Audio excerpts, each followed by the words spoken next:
Hello and welcome to the Ground Podcast. I am Avnish Naik, and this is the favorite part of my entire week to join someone and discuss all the troubles Indian football industry or Indian sports industry faces, which is generally the case. So a lot of content for us. So I'm happy in that way, but obviously sad when we discuss it. Today, though, we are going to discuss about a club that is making Punjab FC look good in ISL, and all the reasons they are doing that we have Vedant here to explain everything. So, Vedant, go ahead. Tell us the backstory. What is happening? People know what is happening, but what has recently happened, so that we are discussing this one. Yeah, go ahead. So, just to give a context to our listeners based on what Avnish has said, the club in question here is, of course, Hyderabad FC, who have been in the news for their financial problems since a long time, but recently it was brought up and in a pretty revolting way by their own fans, where in their ISL clash against FC Goa, their fans displayed their frustration regarding the financial issues of the club by bringing banners to the game which said salary please, and it was directed towards the Hyderabad FC staff, and they placed those in the stands. Of course they were not there for long because the security and everyone came and cleared that up, but it did send a strong message to the board. And the issue has been that a lot of key players have left the team recently due to payment related issues, and FC are also under a ban currently, so they have not also been able to sign any players in the January transfer window. Now, just to give you a backstory or a context behind this entire situation or this ban, so in November 2022, FIFA handed Hyderabad FC a ban because they had a contract dispute involving their Spanish player named Nesto Gordillo, and it was the same that they had not been able to pay his wages and they had contract related disputes. Now, after this ban was lifted last year in August, the player status committee of the All India Football Federation, they handed Hyderabad FC another ban, which banned them from registering any new players, which like either national players, Indian players, or even international players, because they failed to clear the dues of their defender Adil Khan, whom they had signed in June Hmm. 2020 on a 3-year contract. Now they had not paid Adil his salary from for 5 months, from September 2022 to January 2023. So then, of course, the player went to the AIFF, he complained, and then the AIFF handed Hyderabad FC the ban, and they ordered them to pay Adil 1 crore plus 5% interest per year in wages to cover up whatever they had not paid him. Then, in November of last year, which is just a few months back, Hyderabad FC were handed another ban by FIFA, which was the second ban in less than a year because they had failed to clear the dues of their striker Ogbeche, because of another, the same reasons, they could not pay his salaries. So after this entire fiasco in January, five foreign players have already left Hyderabad FC due to unresolved salary issues, and they will be finishing the season with just one foreign player, Joao Victor.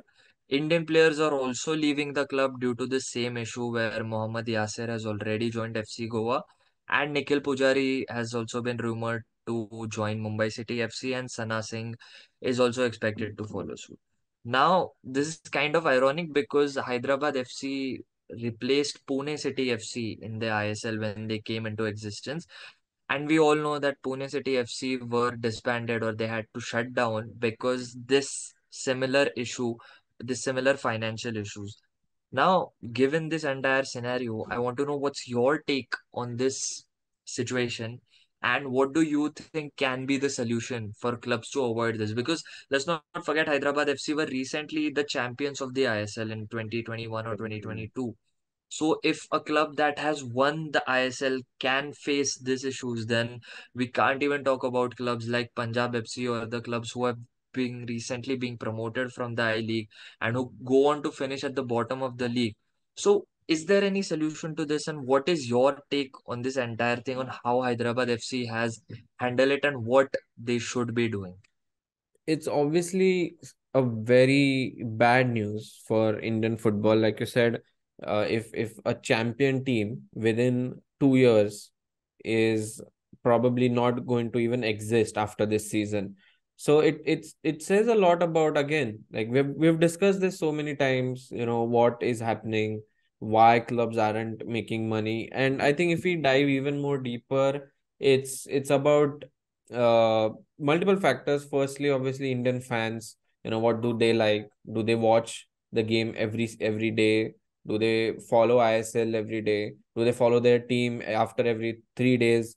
Even playing on weekday on weekends, does it make sense to play only on weekends as well? Because they don't have money to pay the players that much. So pay the players for 9 months and stuff. So a lot of that is happening. And one more thing is that I think the solution to it, if the problem, if the listeners want to understand the problems, they can go and watch, we need to talk about Odisha episode. I think we have discussed similar issues over there.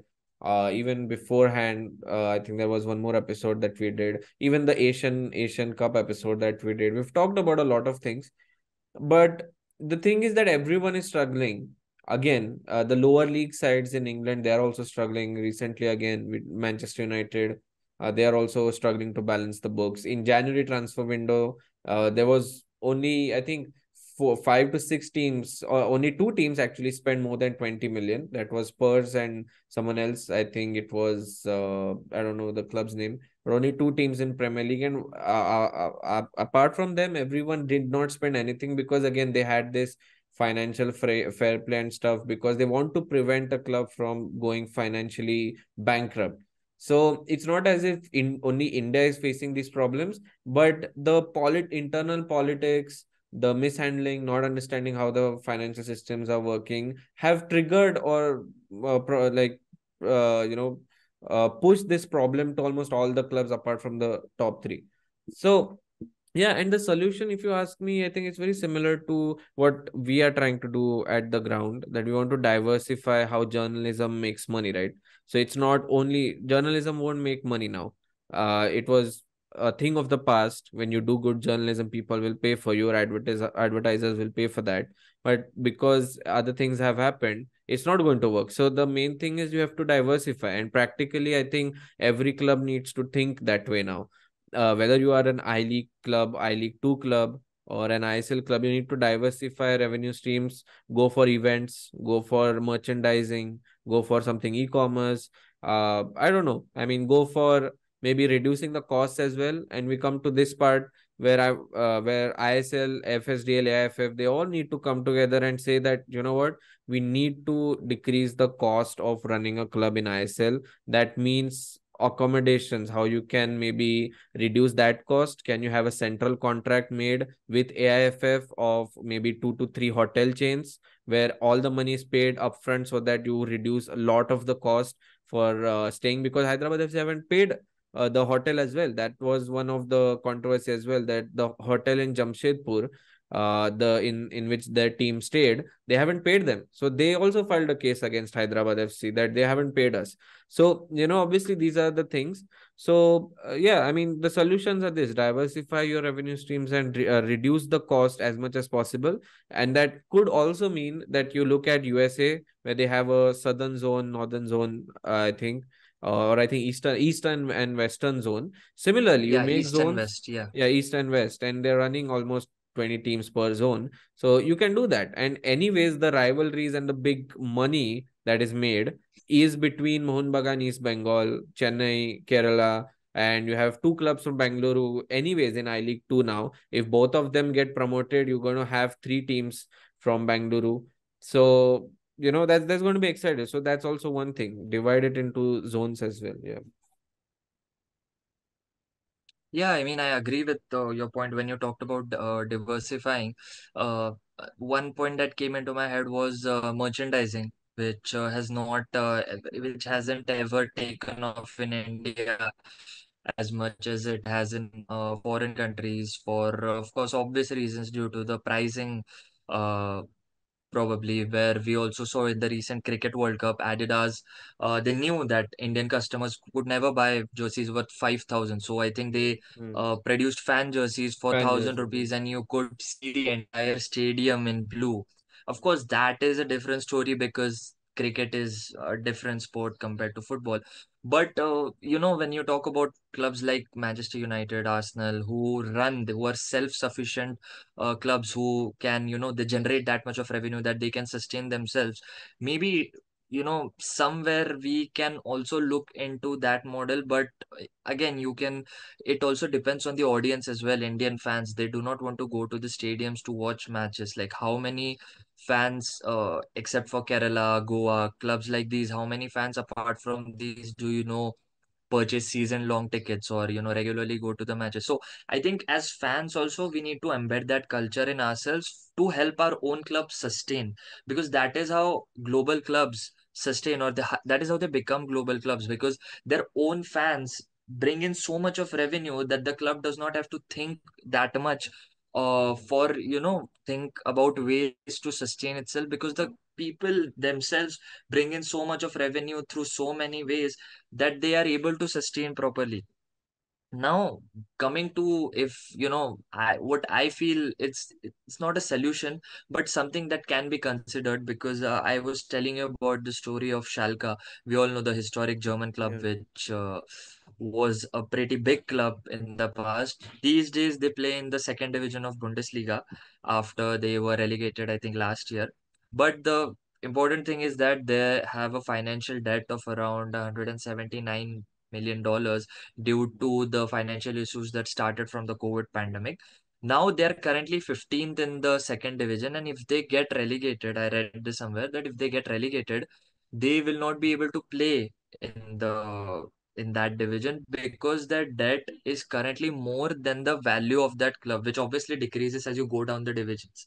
So they will have to start over as an amateur club. Now in the club of Hyderabad FC, you could probably think that if the AIFF decides to relegate them into the I League and promotes another team, there are two things that could benefit. Firstly, the staff and players of Hyderabad FC could benefit because they won't have to be under the burden of paying the franchisee fee to the ISL, which would free up some funds to pay the players, and they as starting over would be a good thing for them because they would have the money to they would know what their place is. They will have the money to pay their players, and then go forward in another way, and at the same time they would be making the position or making place for another I League club, which of course they won't have to pay the franchisee fee, because as per the rules stated, the any club that gets promoted from the I League, they do not have to pay the franchisee fee.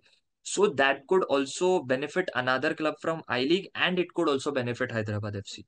So I think it is a solution that can be considered. Of course, it will have its own repercussions considering everything. But if you ask me, I think maybe this is something that can be done. Yeah, I totally agreed. And that's what I feel that is, it's a bit lacking. Again, we discussed it in early episodes, like how many clubs, when relegation promotion comes in, how many of the original founding members of ISL are going to get relegated and going to stay in business. It's a, it's a tough decision for them to make because they can always shut down the club. And because these are not Yeah. the like owners who are desperately invested into surviving, because these are not legacy clubs yet. So, Mohun Bagan is kind of a club which is too big to fail. East Bengal is that kind of club. A government always comes to their aid, and probably Srinidhi Deccan. That's one of the clubs. Dempo, that's one of the clubs who might not get shut down. Someone will come in. But these clubs, so Hyderabad FC now has a choice, and they can easily close down the club, which will be the case. Most, I think 99% they will close down the club. But as you said, it should not happen. Either they should be an semi-pro club, go and play in the local leagues of Hyderabad, keep the club alive, change the owners perhaps. I don't know what will happen. And obviously the thing is that, because again, because of the lack of popularity of football, no investor is also really ready to take over the club. A lot of people are saying that Srinidhi should take over the club and they should get into ISL, because Mohammedan are mostly looking like they will get into ISL next season. But again, I mean, Hyderabad is not offering anything to Srinidhi, right? Srinidhi is Facilities are even better. The focus on youth is almost already better than Hyderabad FC. So what you're saying is totally right. I think they should just go down, start as an amateur club again, semi-pro club again, like how local clubs are.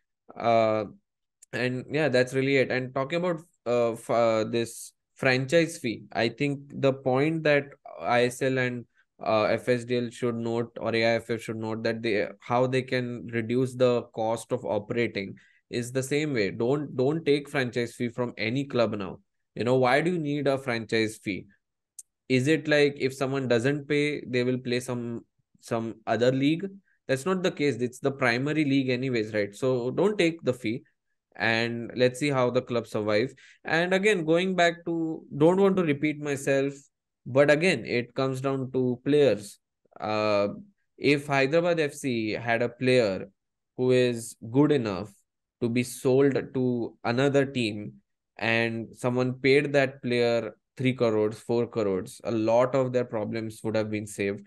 But because that's not the case, Indian players market is shamefully, embarrassingly nothing. No one pays any player unless it's a foreign player or someone like Anirudh Thapa and Mohan Bagan has the money to pay him. No one pays players. So how are you going to even make money if, again, if the biggest commodity in football right now is nothing in your country? So yeah, I mean, it's a lot of troubles. Um, I think one more thing I wanted to share is that, yeah, the regarding the local leagues as well. um so AFF is going to launch a countrywide, I read this, like countrywide search Yeah. for talent, which is again such a Yes. useless step to take, because you don't have talent countrywide. If you had talent, then they should be playing in ISL or I League, right? So anyways, you're going to take players from those clubs.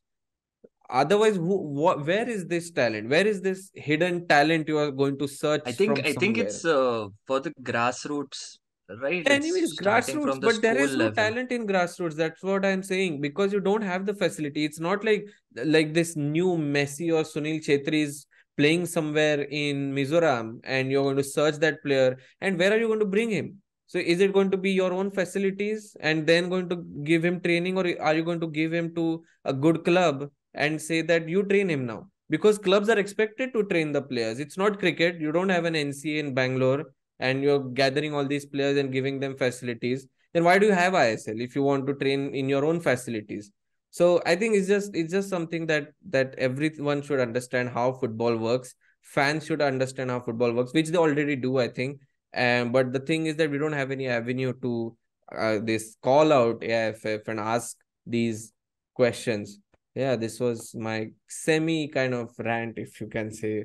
But yeah.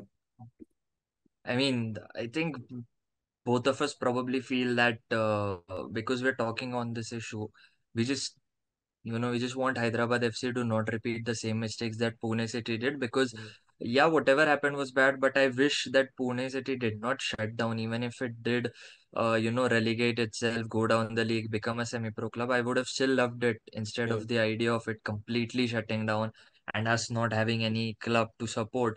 So I think Hyderabad should consider that option and not shut down. But again, it all comes down to the rules of the league, as you talked about the franchisee fee and everything about the AIFF, which has obviously been in the news recently again since the we talked about our disastrous Asian Cup campaign in our last episode. But post that, the AIFF has been in the news for all the wrong reasons, of course, where Yeah, former that's what I was going to Andhra say. Let's Pradesh. move on to some more bad news now. So go ahead. Yeah. So yeah, former Andhra Pradesh Football Association president, he claimed that AIFF's president Kalyan Chobe and the treasurer Ajay Kipa have been spending the federation's funds for their own personal use. So he basically alleged that Chobe has bought shoes and Kipa has availed spa services and he has paid his hotel bills, his fuel bills using the AIFF credit cards. And this expenditure is over 1,24,000 spent between 3 months, 5 months from January to May. Now, they recently, as we know, they sacked General Secretary Shaji Prabhakaran, uh, because of some reasons, because of they said it was a breach of trust. And after this news came the news that Baichung Bhutia, he also blamed the AIFF for India's poor show. But he mentioned that if you were removing Shaji because of the breach of trust, then why are you not considering these two people as well, like the president and the uh, Kippa? Because majority of the decisions taken by the AIFF have been taken by these three people. So if Shaji is in the bad, then Mhm. that means these two people are in the bad as well. Because how can you remove one person and keep the other two by saying that he was the one who breached the trust? Was he the person who was running the federation all on his own? This is just, I mean, it just raises a lot of other questions. But another thing, it was said in that very article that we did not India was the only team in Asian Cup which did not have GPS equipment. Yeah. Stimac wrote this in his letter, and an AIFF official said that our GPS vests and other equipments, they were misplaced by the airlines after the Asian Games, which happened before the Asian Cup. Some airlines were involved, and we lost equipment nearly rupees of 45 lakhs. Now, was this just an excuse, or whatever it is just another incompetency on behalf of the AFF? How can you lose equipment of that much worth Yeah, yeah, just based on some airline issue? yeah. And another thing which came out was Goa football president. He questioned the approval process for the audited accounts of AIFF last year. He said that such crucial financial matters should be presented and discussed before the AGM, which is the annual general meeting, before being approved for use. So essentially, what the Andhra Pradesh Association president said, that these people are auditing their own accounts because they have been spending the federation's money for their own use, and they do not want the public to find out. Mhm. So I think if you read the description of our show, the first line is that India can be a sporting country, but we are our own enemy. And it is so evident.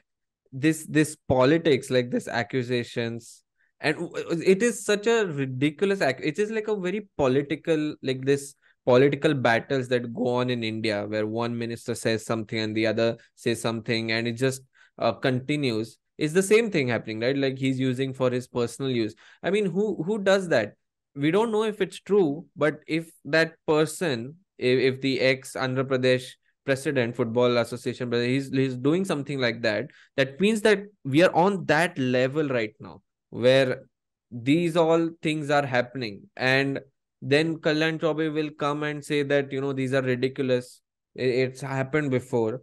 So yeah, I mean, there's nothing to talk about than just say that how it is so disappointing that all these problems really distract us from the real issues. And that's why, it's so unrealistic to say that in Asian Cup we might do well.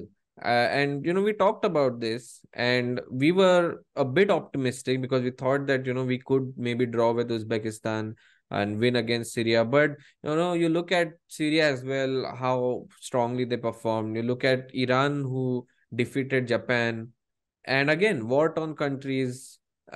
They're doing well in football, and you can say that okay, we are doing well in cricket, but that's maybe kind of an excuse that we can give to ourselves, that we are good in one sport.